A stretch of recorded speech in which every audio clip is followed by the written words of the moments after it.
मैं समझता हूँ आज पाकिस्तानी आईनी तारीख और आज़ाद अदलिया के लिए एक सियाह दिन है। आज जो तरामीम होनी इस आईन में होने जा रही है, ये वो आईन है जिसके इब्तिदाई अल्फाज यही है कि अदलिया आज़ाद होगा, लेकिन इन तरामीम के पास होने के बाद अदलिया को हमेशा के लिए महकूम बनाया जाएगा। ये कॉन्स्टिट्यूशनल कोर्ट नहीं बनाना चाह रहे जनाब स्पीकर, ये मलक कयूम कोर्ट बनाने जा रहे हैं। जनाब स्पीकर, आज हुकूमत बेंचेस पे बैठे वाले लोगों ने जिस अंदाज में पाकिस्तान की आज़ाद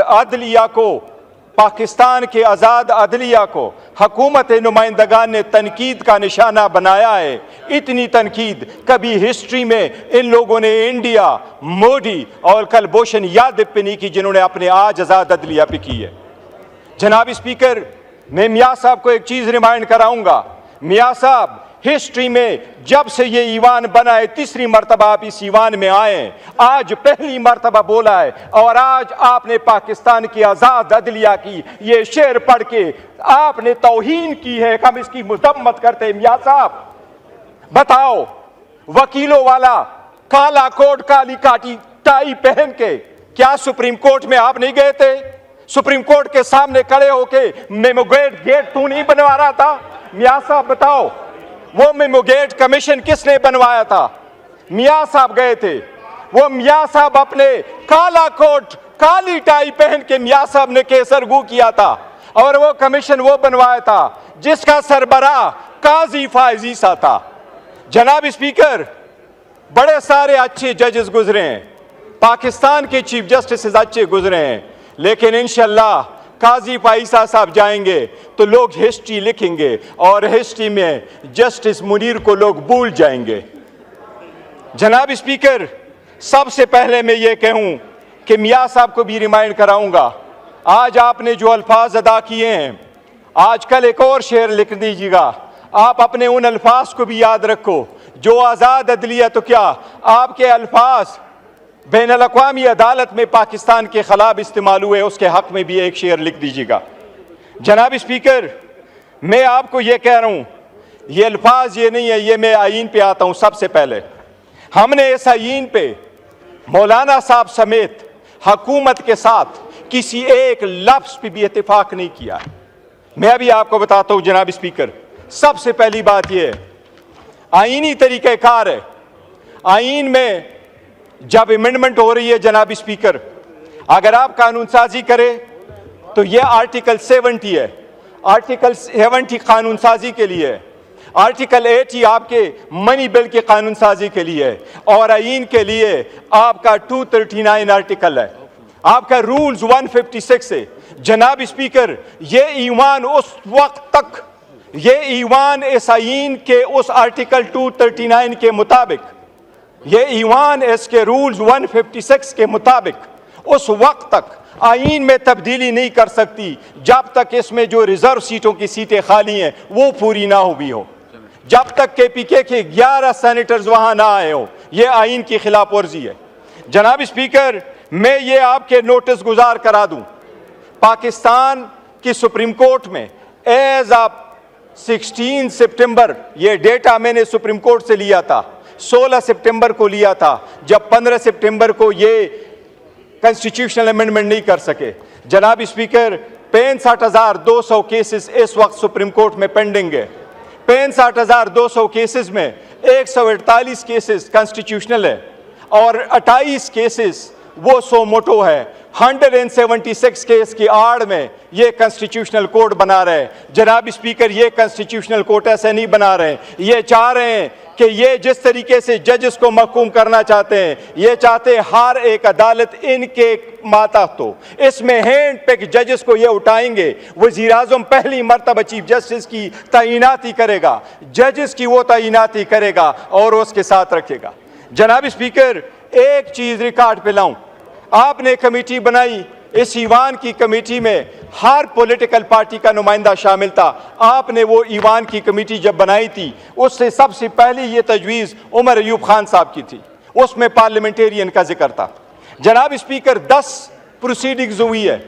आपको सिर्फ ये मैं रिकॉर्ड बताता हूँ, आप देख लीजिएगा। ये कानून साजी होते हुए सिर्फ ये नहीं है कि आइन की खिलाफ वर्जी हो रही है, इस ईवान को मिसलीड किया गया। मैं शाह साहब का भी रिमाइंड, शाह साहब खुर्शीद शाह साहब मर थे, उसके साथ भी धोखा हुआ है, आपने उसका नोटिस लेना है। जब कमेटी बनी, खुर्शीद शाह साहब चेयरमैन हुए, तो मैंने मुखातिब करके खुर्शीद शाह साहब को कहा, मैंने कहा शाह साहब बड़ी जिम्मेदारी है, ये जिम्मेदारी निभा पाओगे? शाह साहब ने जवाब नहीं दिया था। जनाब स्पीकर, ये जब कमेटी में हम आए, सबसे पहला ड्राफ्ट इनकी खुर्शीद शाह साहब की जो कमेटी थी, जिस तरह रोयत हिलाल कमेटी को कभी चांद नजर नहीं आता, खुर्शीद शाह की कमेटी को कभी मुसव्विदा नजर नहीं आता। ये तो अच्छा हुआ मौलाना पापुल जैद थे कि उसने लीक करवाया। जनाब स्पीकर, ये पहला ड्राफ्ट जब लीक हुआ, मैंने वजीर कानून साहब को कहा आपका ड्राफ्ट लीक हुआ है, क्या ये आपका ड्राफ्ट है? उसने एडमिट नहीं किया। सबसे पहला ड्राफ्ट रिकॉर्ड के मुताबिक जनाब स्पीकर 17 तारीख को हमारे पास आया, 56 आर्टिकल पे मुश्तमिल। आखिरी ड्राफ्ट ये आपके मेरे साथ हाथ में जनाब स्पीकर, ये वो ड्राफ्ट है जो मैंने अपने आमिर डोगर से नहीं लिया। ये वो ड्राफ्ट है जो मैंने पुलेन साहब को बुलाया, मैंने पुलेन साहब से कहा आप मुझे अपना ड्राफ्ट दे दे। वो कौन सा ड्राफ्ट है? ये वो ड्राफ्ट है जो खुर्शीद शाह साहब की कमेटी ने फाइनल किया। जनाब स्पीकर, सारे पार्लियामेंटेरियन के सामने इसने ये दावा किया कि ये ड्राफ्ट फाइनल है, ये पार्लियामेंट की तरफ से जा रहा है, ये ईवान में जब ड्राफ्ट आएगा वो इसके मुताबिक होगा। ये पुलेन साहब इनकी तरफ बैठे हुए हैं, उनसे आप पूछ ले। जनाब स्पीकर, ओवरनाइट क्या हुआ कि आपने ये मंजूर शुदा, हमारे तरफ से नहीं, मैं रिकॉर्ड पे दो चीजें आपको कहूं। हम उस ईवान पार्लियामेंट का हिस्सा थे, उस कमेटी का हम हिस्सा इसलिए थे कि उसमें लफ्ज लिखा था कि ये पार्लियामेंटेरियंस के लिए बनी है।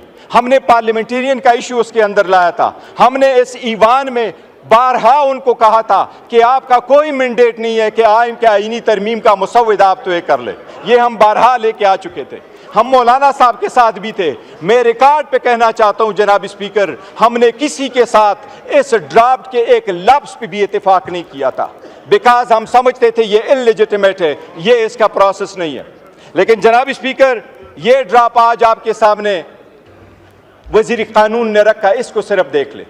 ये जो खुर्शीद शाह साहब की कमेटी ने भेजा, इनको कमिट किया, ये फुलेन साहब सामने बैठे हैं कि हमको कहा इसमें से एक लफ्ज नहीं होगा, वो खुर्शीद शाह साहब बैठे हैं कि इसमें से कमी नहीं आएगी। अब मैं आपको ये बता रहा हूं जनाब स्पीकर, ये क्या कर रही है हुकूमत एक चॉकलेट की कोडिट करके अवाम को जहर दे रही है, अदलिया को तकसीम कर रही है, अदलिया को महकूम बना रही है। मैं अभी आपको बताता हूं, ये ड्राफ्ट मंजूर शुदा था। इस ड्राफ्ट में ये लिखा था, पहला लफ्ज देखे, ये देखे, सबसे पहला लफ्ज देखे जनाब स्पीकर, इसमें यह लिखा था कि कमीशन होगा चीफ जस्टिस पे मुश्तमिल और इसमें होंगे 4 सीनियर जजेस। आपने इसको क्यों चेंज किया? यह हुकूमती ड्राफ्ट में क्यों चेंज आया? दूसरी बात, यह कमेटी आपने बनाई जिसमें से जजेस की अपॉइंटमेंट होना था, इनके अल्फाज में आपने तय्युर क्यों डाला, 230 क्यों डाला? आपने दूसरे लफ्ज इसमें लिखा जनाब स्पीकर, ये आपके सामने गोशगुजार कराता हूं, ये कमेटी के सीनियर जजेस को किसने चेंज किया? ये चौथा आपके सामने लेके आ जाता हूं जनाब स्पीकर, कमेटी ने कोई भी इस बात पे इत्तेफाक नहीं किया था, कमेटी में कोई भी आर्टिकल 202A नहीं था, कमेटी ने कोई अप्रूवल नहीं दी थी, कमेटी ने कभी नहीं कंसिडर किया था कि हाई कोर्ट के लेवल पे भी कॉन्स्टिट्यूशनल बेंचेस होंगे। जनाब स्पीकर, ये आपने की कॉन्स्टिट्यूशन कमेटी थी, ये खुर्शीद शाह साहब ने नोट भेजा था, ये ईवान के साथ भी फ्रॉड हुआ है, जो ऐसा ड्राफ्ट आया है जो ईवान ने नहीं भेजा। जनाब स्पीकर, मैं 3 चीजों का अर्ज करता हूँ जी। ये आदलिया पे अटैक है, बस काइंडली वाइंड अप कीजिए। जनाब स्पीकर, मैं कंप्लीट करता हूँ जनाब स्पीकर, मैं आर्टिकल 175 का जो जनाब स्पीकर आपको अर्ज कर रहा हूँ। एक चीज जनाब स्पीकर, लीडर को बुलाएं जी। जनाब स्पीकर, अभी चीफ जस्टिस का जब इंतखाब होगा उसमें 8 एमएनए शामिल होंगे और इसमें 4 सेनेटर शामिल होंगे। जनाब स्पीकर, जब बाकी तौर पे हम अपॉइंट करते हैं जजेस को, तो उसमें अपोजिशन और गवर्नमेंट के एक जैसे नुमाइंदे होते हैं। आपने इसमें प्रोपोर्शनेट रिस्पांस, आपने प्रोपोर्शनेट रिप्रेजेंटेशन क्यों प्रोवाइड किया? इसका मतलब ये कि जो कमेटी होगी वो ज़्यादा तादाद हुकूमत की होगी, चाहे वो सेनेट है चाहे वो कौमी असम्बली है। इनका मतलब ये कि ये खुद बनाएंगे, ये कॉन्स्टिट्यूशनल कोर्ट के बेंचेस ये खुद बनाएंगे, जजेस की अपॉइंटमेंट ये खुद करेंगे, चीफ जस्टिस का अपॉइंटमेंट भी ये वज़ीर आज़म खुद करेगा। जनाब स्पीकर, ये अदलिया की आज़ादी के खिलाफ सबसे बड़ा कदगन है।